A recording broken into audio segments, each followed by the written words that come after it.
자, 이어서 두 분의 전문가와 함께 개장 공략을 해보도록 할 텐데요. 김민수 레몬 리서치 대표, 손요로 퍼스트 프라임 리서치 팀장 함께합니다. 안녕하십니까? 안녕하십니까? 자, 요 얘기를 손요로 팀장과 함께 이야기 좀 해보도록 하겠습니다. 현대차의 전고체 배터리 내재화. 그냥 할 거야라고 했는데 뉴스도 떡하니 나왔고요. 뉴스 내용도 좀 구체적이고 안 할 수도 없을 것 같아요. 현대차 입장에서는.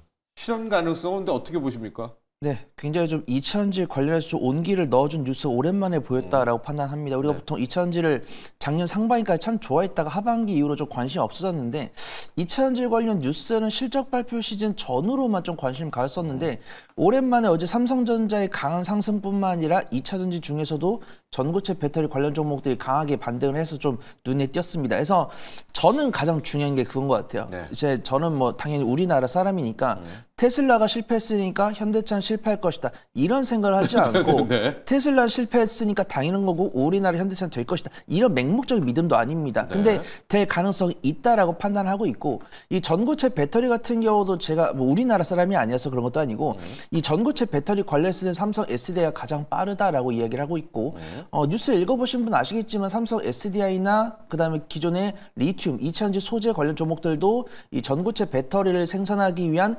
이제 파일럿 제품 만든 상황입니다. 맞아요. 삼성 SDI 같은 경우도 배터리 대회에서 이 시제품을 공개한 이력이 있고요.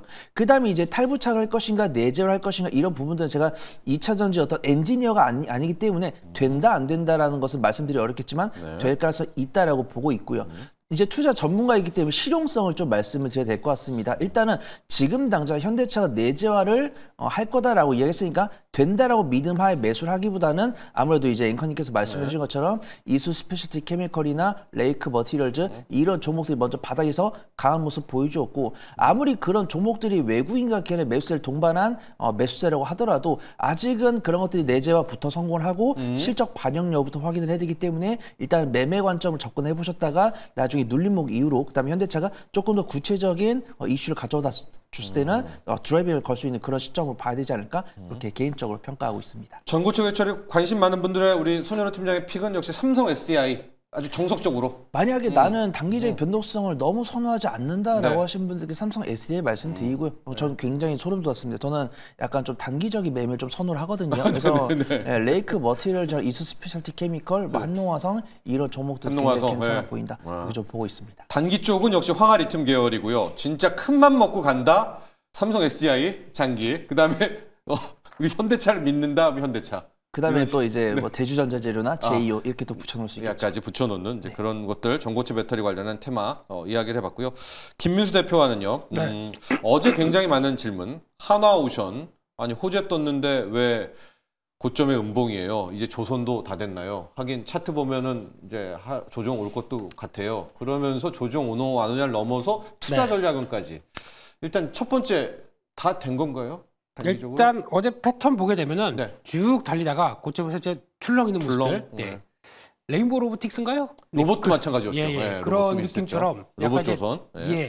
속도를 좀 조절하겠다라는 패턴이 시장에서 나왔죠. 근데 왜 이런 현상이 나왔냐면은 일단 만약에 대한 섹터가 없었다라고 하게 되면 이쪽으로 계속 갔겠죠. 근데 지금 시장에서는 대안적인, 그러니까 섹터가 막 움직이다 보면 섹터는 항상 순환을 합니다. 순환을 한다는 얘기는 많이 오른 거는 차익 매물을 나오고 새롭게 나오는 것 쪽으로 또 관심이 들어가는 그게 이제 시장의 조건 중에 하나겠죠. 근데 어제 또 굵직한 바총님, 삼성전자가 움직이기 시작하게 되면 그동안 이렇게 쭉 갔었던 대형주 쪽에서는 잠깐만 기다려. 일단 좀 팔고 그쪽으로 가자. 수급. 그렇죠. 그런 또 수급에 케이징시의 특 이것도 나오기 시작하는 거죠. 그러다 보니까 아마 거기서 이제 제동이 좀 걸렸다고 봐야 될 것 같고 아마 처음으로 이제 고점에서 단기 평선에 대한 지지권 테스트를 하다 보니까 일단 반발면 들어올 수 있습니다. 근데 그게 아마 이게 오전 중에 들어왔던 가격대가 그렇게 강하지 않고 다시 또 압박이 들어온다라고 하게 되면 역시 일단 고점권을 만들고 좀 쉬겠다라고 하는 변화가 나올 수가 있기 때문에 그런 관점으로 보게 되면 새로운 쪽의 변화가 좀 더 강하게 들어오는 것들 이걸 좀 체크해야 되지 않나 이런 쪽에서 일단 순환매 관점 쪽으로 생각을 하셔야 될 것 같고 속도 조절을 나올 수 있다 이렇게 보여야 될 것 같습니다. 그러나 꺾이지는 않은 거다. 아마 실적을 기반으로 해서 움직이는 섹터이기 때문에 뭐 거기다 실적이 변화가 되기 시작하면서 거기서 나머지 이제 스토리를 갖다 붙인 쪽이기 때문에 아마 스토리가 약간 흔들린다고 하더라도 여전히 큰 이상은 없기 때문에 아마 추세적으로는 여전히 유지가 될 건데 약간 지금까지 올라오던 상승 속도는 좀 줄겠죠. 네. 네. 하나오션 많은 질문이 많네요. 정말 바라는 대로님도 하나오션 저도 궁금합니다. 뭐 재료 좋고 실적도 좋은데 또 그 외에 다 조선주들이 비슷한데 일단 1차 이유는 김민수 대표도 수급이었다. 어제 삼성전자 뭐 이 정도로 가면서 돈 벌었던 로봇과 조선을 일단 팔고 가는 K 증시의 특이고 아직 조선을 뭐 여기서 끝났다라든가 이런 말하기에는 섣부르다. 비중 조절로 관리하셔야겠죠. 그러나 비중 조절은 좀 할까요? 예, 그래서 조금 줄이셨다가 조금, 예. 예, 다 흔들리게 되면 다시 사겠다라고 하는 좀 여유로운 마음으로 어차피 다 수익 나신 거 아닙니까? 네. 그걸 끝까지 가겠다고 막 하는 것보다 네. 그래야 한국 증시에서 대응하기가 좀 쉽더라고요. 좋습니다. 자, 이제 두 분의 개장 키워드를 열어보도록 하겠습니다. 근데 마치 두 분이 같은 생각을 했네요. 삼성전자에 대한 이야기 같아요. 양치기전자의 반격, 삼성전자의 기지개. 손현우 팀장, 양치기전자의 반격. 네, 양치기전자 누구일까? 일단 저는 이제 작가님께서 조금 한 줄 평 재밌게 해달라고 하셔가지고 격하게 표현해봤습니다. 그래서 네. 김민수 대표님이랑 저랑 약간 그 궤는 비슷한 것 같아요. 네. 그래서 삼성전자가 어제 오후장에 한 2시, 오후 1시 반, 2시부터 네. 갑자기 기관에 강한 순매수가 들어오면서 가격이 반등 나오는 모습인데 저는 삼성전자를 작년 상반기에 굉장히 좋아했던 사람입니다. 근데 하반기에 굉장히 실망을 했고 삼성전자가 언제 기지개를 켰는지 그 모습을 보고 있었는데 어제 기지개를 펴는 모습이에요. 그래서 SK하이닉스 입장에서는 HBM 수출이 조금 급감하고 있다. 그다음에 TSMC한테는 반도체 매출이 밀리고 있다. 이렇게 부정적인 뉴스가 나왔었는데 오랜만에 삼성 갤럭시 S25가 정말 몇 분기 만에 사상 최대 판매를 돌파했다는 뉴스가 나오고 있습니다. 그 다음에 삼성전도 잘 보니까 뭐 퀄컴이라든가 오픈AI라든가 이런 기업들과 같이 AI 소프트웨어 그 그룹을 형성하고자 하는 그런 조인트에 좀 들어가는 네. 모습 보여주면서 스타게이트. 삼성전자가 더 이상 이 부정적인 악재는 추가적으로 나오지 않고 좀 긍정적인 모습을 보이지 않을까 그렇게 판단되고 있고 약간 순서는 바뀐 것 같아요. 삼성전자가 먼저 가고 그 아래에 있는 밸류체인이 먼저 가야 되는데 삼성전자의 로봇이라든가 반도체에 대한 긍정적 발언에 따라서 소부장 기업들이 먼저 강세를 보이고 삼성전자 이제 막 다시 한번 반격하는 모습 보여주고 있으니까 삼성전자를 보유하신 분들께 조금 근심 걱정이 줄어들 수 있는 시점이 온 것이 아닌가 거기 좀 평가해 보도록 하겠습니다. 네. 반격을 인정을 하시는 거네요. 우선 한 25%만 이제 인정을 하고 있습니다. 네, 25%. 네, 저 같은 왜요? 경우는 왜요? 작년 상반기 아시는 분들 아시겠지만 삼성전자 거의 빠라고 불러도 될 정도로 네네. 삼성전자를 굉장히 좀 긍정적으로 봤었는데 네. 삼성전자가 2분기부터 3분기까지 SK하이닉스는 치고 나갈 때 못 치고 나갔던 부분들 하나 네. 그다음에 삼성전자 이 기술력 격차를 줄이기 위해서 HBM이 아니라 뭐 온디바이스나 뭐 CXR 관련으로도 기술을 만들겠다고 했었는데 그 관련해서도 기술력이 벌어진 없었다. 것도 있기 때문에 네. 저는 보수로 봤었습니다. 근데 네. 삼성전자가 이제 뭐 연례 행사라든가 실적 발표 이제 컨퍼런스 콜에서 로봇이라든가 AI 이런 것들을 띄우겠다 했을 때 관련 종목들 가고 삼성전자 입장에서도 이 대기업들과의 협업 뉴스가 나왔기 때문에 이제 일단 25%고 네. 나중에 이제 삼성전자가 정말 50% 이상 사도 된다라고 했을 때는 이 협업을 통한 성과가 나왔을 때는 성과 그때 나온 좀 뉴스. 드라이빙 걸 수 있을 것 같다. 그렇게 좀 보고 있습니다.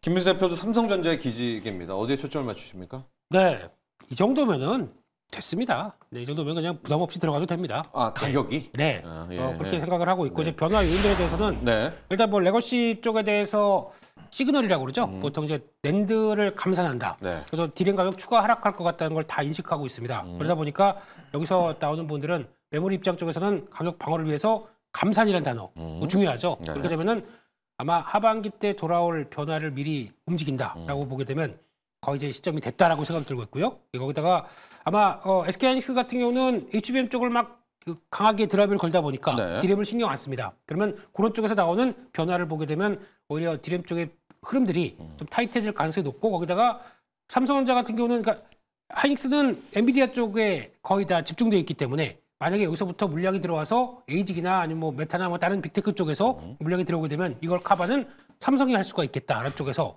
기대를 살짝 높이는데 게다가 최근에 나오는 뉴스를 보다 보니까 파운드리 뭐 얘기 거기다 또 HBM4 얘기 네. 거기다 또 하이브리드 본딩 당연히 필요하겠죠. 네. 그런 쪽에서 준비를 하고 있다라고 하게 되면 우리가 너무 삼성에 대해서 그렇게 나온 거 아니야라고 생각을 할 가능성이 높기 때문에 네. 지금 뭐 저 정도까지 하락한 쪽에서 기대를 키울 수 있는 요인들이 더 높다라고 하게 되면 계속 봐야 되는데 주가 측면으로 보게 되면은 삼성전자보다는 삼성전자향 같이 준비하고는 아까 말씀드렸던 뭐 하이브리드 본딩이나 네. 또 관련된 장비 쪽 네. 이쪽이 조금 더 수익률은 좋지 않을까요? 네, 그런 쪽으로 체크를 해보시면서 거기에 변화 같이 또 대응해 보는 게 좋겠다고 생각하고 있습니다. 삼성전자 7만 원 갈까요? 삼성전자 얼마 갈까요? 삼성전자 얼마 갈까요? 질문 많거든요. 삼성전자 얼마 갈까요? 왜 이런 거 질문 많이 받으시잖아요. 그걸 알면 제가 지리산으로 가겠죠. 네. 네. 네. 그러나 됐다. 예, 그냥 그러나 됐다. 이 정도면 됐다. 가격 어느 정도 됐다고 생각하게 되면 네. 예, 좀 세팅해 놓고 네. 이렇게 기다리는 마음. 예, 그리고 또 이제 이 가격은 세팅이 됐다는 거네요. 뭐 어디 갈지는 모르지만. 그 정도면 다 왔다. 그러니까 왔다. 바닥은 어느 정도 만들었다라고 네. 보고 있고 또 이제 아마 조만간 우리 앵커님께서 네. 또 이제 특집해서 이렇게 아침에 하는 것처럼 브리핑을 하시겠죠. 그때 되면 주가가 이제 어느 정도 좀 올라와 있을 단계가 아닐까 네. 이렇게 보면서 화이팅입니다. 알겠습니다. 네. 이것도 저희도 한번 참전을 해보죠. 지금 세간에 한미반도체와 한화비전 이야기가 굉장히 많아요. 그래서 한미반도체를 그렇게 쉽게 버려도 되느냐, 뭐 아니다, 뭐 버려도 된다, 뭐 결국 하이닉스. 그러니까 이제 하이닉스 입장에서는 한화비전을 뭐 키우고 싶은데 한미반도체에 대한 질문이다. 제가 보기에 우리 네. 김유세 대표는 어때요? 그러니까 한미반도체를 이제 유지하고 지지하시는 분들은 이거 쉽게 못 바꾼다, 본딩 장비. 근데 네. 왜 이렇게 주가도 무너지고 시장에서 뉴스들 마치 뭐 다 한미반도체를 갈아치우는 듯이 이야기를 하는 쪽도 있고 네. 또 왜 주식이 뭐 믿음으로 가냐 이런 해설도 있고 어느 쪽에 지금 전쟁에 뛰어드신다면 일단은 결론적으로 말씀드리면 가격 메리트 봐서는 한미반도체가 더 마음에 듭니다. 좋아요. 지금 네. 입장에선 네. 뭐 물론 이제 악재를 다 반영하는 가격대라고 생각되고 있고요. 네. 게다가 하이닉스 입장 쪽에서는 당연히 듀얼 밴더 네. 뭐 몇 개 만들어 놓는 게 제일 뭐 중요하겠죠. 당연하죠. 예, 그렇기 때문에 네. 하나비전을 선택했다라고 볼 수밖에 없는데 그러면 한미반도체 독점적인 지위가 흔들리기 때문에 일단 이거는 밸류를 깎아야 된다라고 하는 것보다 네. 실적의 성장세가 더 뚜렷이 나오고 있다라고 하게 되면 그거는 무시 못할 거라고 봐야 될 것 같고 게다가 그러면 한미반도체는 약간 밴더 독점적을 잃었습니다. 네. 그러나 뒤에 대기하고 있는 거는 마이크론 테크놀로지도 있습니다.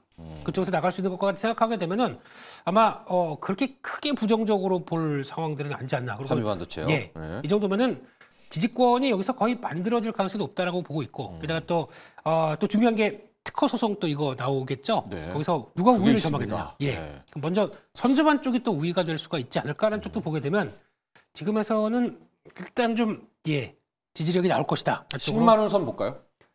99,900원. 네. 이건 홈쇼핑이네요. 예. 네. 그러니까 그런 라인 쪽에서는 네. 거의 어느 정도 좀 지지권을 마련하지 않을까라고 생각하고 있습니다. 네.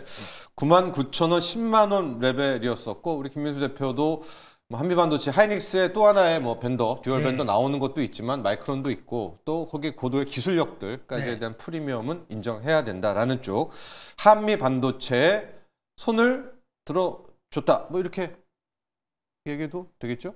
동공지진 나옵니다. 네, 예. 알겠습니다. 네. 그래도 아니, 워낙 어디 가도 지금 뭐 한미반도체, 한화비전 이 얘기가 지금 굉장히 많이 나와가지고 우리 김민수 대표와 함께 이야기를 나눠봤고요. 지금 현재 주가라면 그렇습니다. 네, 예. 지금 현재 주가 레벨이라면 예. 한미반도체다 이야기해 주셨습니다.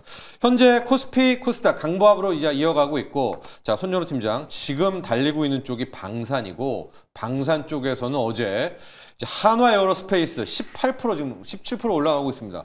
이제 모든 주식 몰아가기 한화에어로로 하나그룹은 이제 가는 건가요? 한화가 땡기면서 방산이 다 가나요? 방산과 특히 한화에어로스페이스 좀 볼까요?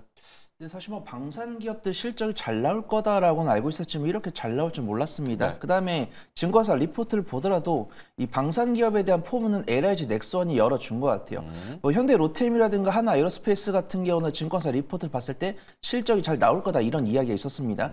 근데 LIG 넥스원 같은 경우 실적이 다소 좀 안 좋을 것 같다라는 이야기를 했었는데 보기 좋게 틀린 모습입니다. 그래서 방산 기업들 4대 방산 기업들 중에서 가장 먼저 실적을 발표한 기업이 LIG 넥스원이었는데 호실적을 발표하면서 완전히 좀 이 형상을 반대로 만들어준 모습이고 네. 그 뒤를 이제 현대 로템이 이제 저번 주 목요일 날 그다음에 이제 계속 하나 가요? 에어로스페이스가 오늘도 올라요? 네, 네, 하나 에어로스페이스가 네. 어제 실적 발표하면서 네.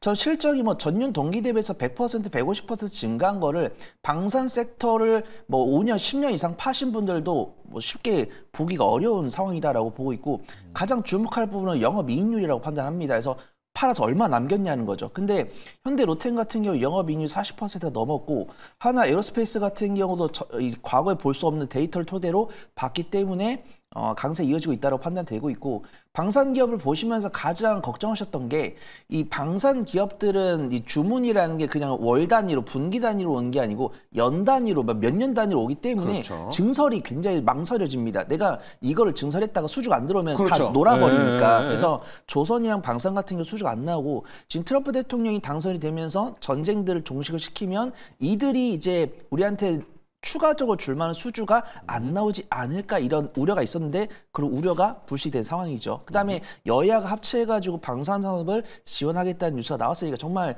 이 방산 관련했을 때는 나쁜 뉴스는 단 하나도 없어 보인다라고 판단합니다. 그럼 이제 기술적 분석으로 들었을 때 하나 에어로스페이스는 지금 최고가를 돌파해서 추가 상승 나오는 모습인데 좀 보수적으로 보시는 게 좋을 것 같아요. 그래요? 주가가 우상향으로 올라가는 건 긍정적인데 플러스 16% 이상 상승했고 수급 쪽에 보니까 외국인과 기관의 매수보다는 개인의 매수가 들어오고 있습니다. 이런 것들은 하나 에어로스페이스가 못 올라간다는 이유가 아니고 일간 변동성이 클 수 있다는 겁니다. 그래서 방산 기업들에 대해서는 매수 의견은 드리지만 바닥 대비 많이 올라왔고 앞으로 이 기업들이 가져갈 실적들이 무궁무진하지만 바닥 대비 많이 올라온 부분들과 외국인과 기관보다는 개인 투자분들 위주로 접근을 하고 있기 때문에 내가 지금 방사를 이미 보유하고 있다고 하시면은 분할 매로 차근차근 하신 다음에 눌림목 기다려보시고 나는 아직 방사를 하나도 안 갖고 있는데요 라고 하신 분들도 오늘 당장 접근하시기보다는 뭐 내일 오후나 내일 모레 오후쯤이 조금 안전해 보인다. 그렇게 좀 평가하도록 하겠습니다. 그렇습니다. 방사는 전형적인 지금 실적 장세입니다. 실적 나오면 와 그거 믿고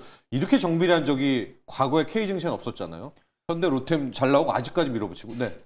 저 역시도 뭐 이제 경력이 10년 정도 됩니다. 10년 정도 되면서 조선이랑 방산 같은 경우 공부할 때 뭐 기간 산업이다, 뭐 망하지 않는다, 요 정도까지만 공부를 했었고, 뭐 영업률 뭐 5에서 10%, 뭐 자기 자본이익률 뭐 ROE 10% 나오면 잘한 거다 이렇게 평가를 하고 있었는데, 뭐 그냥 수주가 나왔구나, 뭐 전쟁에 대한 이 불확실성, 우려가 있다 보니까 주문을 하는구나 이 정도만 했었지만 그냥 매출액과 영업이익이 증가라는 것은 뭐 괜찮다라고 보고 있는데 이 이익률이 많이 남는 건 정말 괄목할 만한 상황이다라고 보고 있고. 추가적인 실적에 대한 불확실성이 제거될 시점은 방산이랑 조선 같은 경우 우상 기조가 더 나오지 않을까 그렇게 평가하고 있습니다. 좋습니다. 또 하나 에어로스페이스는 한화오션 지분 취득. 이제 지분 관련한 구조 이야기 나오면서 더 프리미엄을 좀 받고 있는 이제 그런 모양새들 나오고 있고요. 저희 이제 질문 중에서 뷰티 쪽 여쭤보시는 분들이 좀 있었어요. 아까도 보니까 화장품, 꽝호님은 요즘 화장품 관련주는 조용하네요. 하고 뷰티 쪽, 디바이스 쪽 궁금합니다. 우리 전반적으로 김민수 대표께서 뭐 화장품, 뷰티 한번 이야기해 주시고 특히 기기 쪽들 많이 보고 계시지 않습니까? 거기까지 총평 좀 해주시죠. 네, 일단 화장품 쪽에 가장 큰 불안감은 잘했습니다. 작년도 잘했고 올해도 잘하고 있고 여전히 잘하고 있는데 죄송합니다. 혼날까봐. 관세 때문에 그 보편 관세가 되게 되면은 일단 가격 부담이. 근데 그게 되고 나게 되면 오히려 더 부각을 받을 겁니다. 다른 쪽들도 다 같이 가격이 올라가는데 한국은 가성비가 있다가 같이 올라가는 쪽이다 보니까 그러면 선택권이 별로 없는 거죠. 똑같이 그래도 여전히 쌀 겁니다. 가성비가 높기 때문에. 그래서 그런 불안감들 때문에 이어진다고 봐야 될 것 같고 그런 와중에서도 국내 기업들은 실적 좋으네요. 특히 이제 APR 어제 나오는 실적 보니까 IR 하는 데 보니까 톤이 너무 너무 이게 자화자찬하지 않겠다라는 쪽으로 나가는 과정 쪽에서도 보여주는 실적이기 때문에 주가도 이제 반영을 하는 과정들인데 근데 보통 이제 APR의 주가 수준을 보게 되면은 항상 좀 묵직하게 움직이는 경향들이 높기 때문에 이거 호재를 안고도 가게 되면은 추세를 만들어가는 경향들이 좀 높죠. 그렇기 때문에 지금은 일단 주가가 중기 저항선 쪽에 좀 들어와 있고 거기다 직전 고점까지 하게 되면 이거를 빠르게 돌파하는 게 아니라 느리게 움직일 가능성이 높기 때문에 아마 지금부터는 한 52,000원대 이상에서 그리고 또 지난 고점 한 56,000원대인데 이 정도 부분 쪽에서 들어오게 되면 또 비중 줄였다가 관리하는 게 제일 좋겠더라고요. 이렇게 줄이면서 관리하시면서 보시는 게 더 맞겠다라고 봐야 될 것 같고 여전히 또 이렇게 또 막연한 불안감들이죠. 그것 때문에 아직 주가의 탄력들은 좀 제한되고 있다라는 쪽으로 보는데 게다가 또 파만 리서치죠. 실적 잘 나왔습니다. 근데 마찬가지로 한번 실적 잘 나와서 주가 움직이게 되면 저항선 딱 맞고 내려오는 과정들 이런 걸 또 보여주고 있기 때문에 아마 실적이 나쁜 건 아닌데 그걸 반영하면서 주가가 속도가 이어졌다라고 하게 되면 항상 한국 증시는 그렇지 않습니까? 그렇기 때문에 마찬가지로 지금도 실적 반영하는 가격 쪽에서 좀 주가가 선반영했다. 그러니까 좀 먼저 올라왔다라고 하게 되면 비중 줄였다가 다시 보시는 게 더 가장 좋겠다는 관점 쪽에서 역시 기대는 하고 있는데 불확실성 완전히 제거되고 또 다른 변화가 나올 때 체크하는 게 좋겠다라고 봐야 될 것 같습니다. 지금 개인들도 기기 쪽에는 좀 물려 있는 분들이 많이 계세요. 근데 APR 쪽에서는 좀 어제 실적으로 보면서 약간 좀 턴어라운드에 대한 느낌. 그렇습니다. 또 있고 트럼프에 대한 태클도 좀 피해갈 수 있고. 그렇긴 한데, 그러니까 이게 지금 이쪽이 이제 주도가 된다라는 쪽들은 예전에처럼 이제 저희가 이쪽 다 잘하고 있어라고 하는 것보다 더 서프라이즈하게 뭔가 변화가 나와야 되는데 알고 있는 경로 쪽에서 주가가 미리 움직인다라고 하게 되면 이거는 그냥 또 저항대 들어오게 되면 좀 조정 나왔다가 다시 움직이고 가는 경향들이 높다는 거 꼭 생각해 보셨으면 좋겠습니다. 파마 리서치도 잠깐 언급을 해줬는데 차트와 함께 조금만 더 들어가 보도록 하겠습니다. 이제 연어 정액 주사죠. 연어 주사가 좋다고 해가지고 소문도 났고 특히 미국 쪽 시장을 아직 본격 공략을 안 해서 트럼프가 태클 들어올 것도 없다. 이제 이 로직 하나로 지금 차트를 보시면은 좀 무서운 곳까지 지금 와버렸거든요. 그래서 이 파마 리서치를 어떻게 해야 되느냐. 이건 좀 매매 전략, 트레이딩 전략으로 좀 알려주세요. 이거는 진짜 뭐 다들 이 리주란 얘기를 또 하니까 주위에서도 또 나도 사볼까 이렇게도 또 뭐 MZ 세대까지도 이야기를 하는 것 같은데요. 네, 혹시 해보셨습니까? 아니요, 저는 되게 아프대요. 그래요? 네, 예, 하고 싶은데 무서워서. 근데 일단 이번에 나온 실적 보다 보니까 북미 쪽을 열기 시작하면서 생각보다 강하게 변화가 나왔다고 봐야 될 것 같고 화장품 쪽은 국내가 강합니다. 근데 여기서 좀 눈여겨봐야 될 부분들이 국내가 외국인들이 한국에 들어와서 이 에스테틱, 그리고 또 성형, 피부 미용 이쪽에서 나오는 결제 금액, 신용카드 결제 금액을 보게 되면 아주 드라마틱하게 올라가기 시작합니다. 근데 과거에는 이게 중국인 쪽에 있는데 거의 중국이셨죠? 지금은 아닙니다. 북미, 일본, 그러니까 여러 가지 다양한 국가 쪽에서 이걸 빈자리를 차지하고 이 성장세가 움직인다라는 얘기는 관련된 쪽에서 분명히 성과가 나올 가능성이 높다는 쪽에서 이제 그 기반들이 되는 대표적인 종목들이죠. 그래서 그런 것까지 확인되면서 이제 실적으로 확인되기 시작하게 되면 미용기기, 피부 미용 쪽들은 또 한번 변화가 나올 수도 있겠다라는 쪽들은 생각을 하고 있는데 중요한 건 주가가 이제 같이 반응을 했습니다. 시고가입니다. 근데 지금까지 알고 있듯이 미용기기의 종목들의 특성은 신고가 나와서 쭉 움직일 때는 항상 차익 매물이 나오더라고요. 그 전에 미리 어느 정도 알고 조정 시에 들어왔던 흐름들이 있기 때문에 그거 소화하고 다시 한번 아마 지금 기조로 가게 되면 27만 원대 초반이나 그 밑에쯤에서 들어가시는 게 제일 낫지 않나. 갭은 좀 메우고요. 그렇죠. 그렇게 확인되고 그 다음에 다시 한번 레벨업 될 때 그때를 또 움직이는 걸 보시는 게 좋을 것 같은데 그만큼 시장은 이제 추세적으로 갈 가능성이 높습니다. 근데 기간 조정 나올 때 이럴 때 대응하기가 무척 어렵지 않습니까? 좋다는 건 알겠는데 주가 안 가고 로봇 쪽만 가고 있으면 내가 대응을 못 하는 거 아닙니까? 그러다 보니까 그럴 때는 어느 정도쯤에서 갖고 있는 흐름과 또 어느 정도 주가가 올라가게 되면 줄였다가 다시 보는 흐름들. 이게 K증시의 특이다. 예, 제가 얘기 안 드렸습니다. 앵커님이 하셨습니다. 네, 제가 했고요. 자, 어쨌든 파마 리서치에 대한 질문이 가장 많습니다. 파마 리서치만 보고 있으면은 K-뷰티 쪽에서 홀로 다른 애예요. 홀로 차트가 달라가지고 되게 궁금증이 많이 계신데 김민수 대표도 K-뷰티의 특징상 그건 제가 얘기했지만은 잠시 여기 언저리에서는 이제 차익 실현에 마치 로봇과 조선과 같은 이제 비슷한 양상을 또 이야기를 해주셨고요. 바이오 가보도록 하겠습니다. 지난주부터 이 올릭스 어제도 제가 얘기를 했는데 올릭스를 좀 보면 공부의 길은 끝이 없다. 이런 기업이 일라이릴리와 막 9천억대 거의 1조 원대를 턱턱턱 체결하니까 여기에서 좀 헉헉 하는 것이고 어제 오늘 좀 뉴스를 보면 이제 대기업들도 우리 그룹도 바이오 쪽을 따로 또 한번 이렇게 뭐 플랫폼들 신약 쪽 M&A 쪽 이야기도 나오고 있고요. 오늘 바이오 라인들 한번 보도록 하겠습니다. 뭐 뚜렷하게 움직이지는 않는데 올릭스 상한가 이런 것들을 좀 보고 본다면 우리 손영일 팀장께서는 바이오 쪽 라인들 어떻게 바라보겠어요? 바이오 같은 경우는 오후쯤 올라가지 않을까 그렇게 판단됩니다. 그래서 지금 저번 주 금요일이랑 어제 같은 경우는 오전에 강했던 종목과 오후에 강했던 종목이 달랐습니다. 그다음에 이제 오후장에서 강했던 종목들에서 윗꼬리가 달리면서 단기적인 차익 실현 나왔을 때 이제 오후장이 강세를 보이는 모습인데 지금 제약바이오가 분명히 올릭스는 상한가를 갔음에도 불구하고 이제 뭐 다른 뭐 비만 당뇨 치료제라든가 우리가 알만한 그런 종목들이 강세를 일부 보여줌에도 불구하고 뭐 유리기판이나 방위산업이 너무 강하다 보니까 밑에 있다라고 판단되고 있고요. 금요일 같은 경우도 유리기판이 강했다가 A식으로 가고 있고 어제 같은 경우도 뭐 소부장이 강했다가 뭐 삼성전자 대형주로 가고 오늘 같은 경우도 유리기판이나 조선 같은 관련 종목들이 강했지만 올릭스가 상한가에 있다고 한다면 오후장 제약바이오 관련 종목들 수급이 좀 들어오지 않을까 그렇게 판단됩니다. 올릭스가 엄밀하게 수출한 제품은 비만당뇨 치료제와는 관련이 없지만 그 기술을 이불한 국가 이제 나라가 이제 기업이 일날리다 보니까 비만 당뇨 치료제들 관련 종목으로 좀 분류가 된 거다라고 판단되고 있고요.